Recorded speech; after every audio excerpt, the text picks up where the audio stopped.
Thanks for tuning in to another episode of our series about the history of restoration projects at Somerset Place. Last time, Noah covered the first government-led restoration undertaken by the Farm Security Administration and the Works Progress Administration in the late 1930s.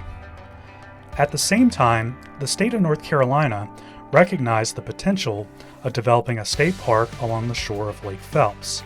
Such a park would encompass the historical value of old plantation houses and the recreational value of the lake.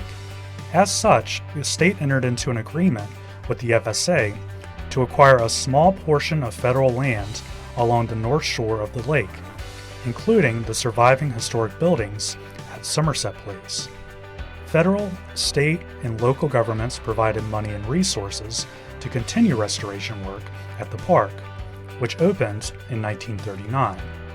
While the state supervised the project, the WPA provided the labor.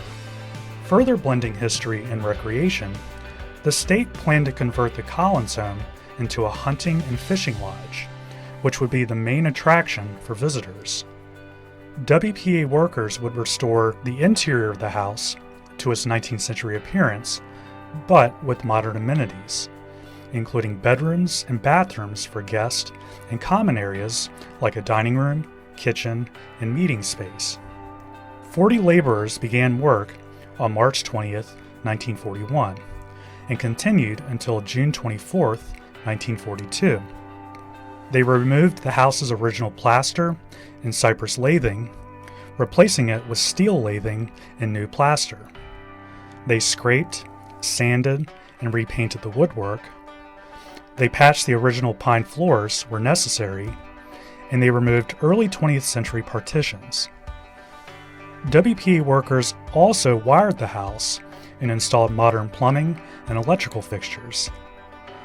They intended to convert the butler's pantry into the kitchen, so they added a water tank and heater, 2 kitchen sinks, and raised linoleum flooring. Modifications on the second story centered around rearranging spaces to put in 5 bathrooms with linoleum floors.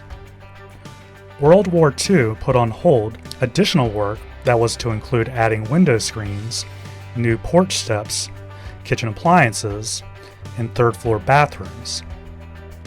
Despite their modern alterations, the state emphasized that, quote, "the greatest care has been exercised to see that work done duplicates, as far as possible, the original condition of the structures." As such, the new Pettigrew State Park tailored itself to tourists seeking an outdoor adventure on the lake and a leisurely stay in the restored plantation house. Both activities conjured up romanticized images of Somerset's antebellum past, one that emphasized the Collins family's wealth and hospitality, but ignored the forced labor of enslaved people. And their segregation of state parks, like Pettigrew, further solidified those whitewashed memories throughout the Jim Crow era. But as we'll see in our next video, the state also undertook additional restoration work at Somerset Place in their effort to create a functional park for visitors and staff. You can also learn more about how memories and interpretations of Somerset's history have changed since the Jim Crow era by joining us for our special guided tour, Somerset Place in the New South, offered on the 3rd Saturday of every month at 1 o'clock p.m. Thanks for watching, and we hope to see you there soon.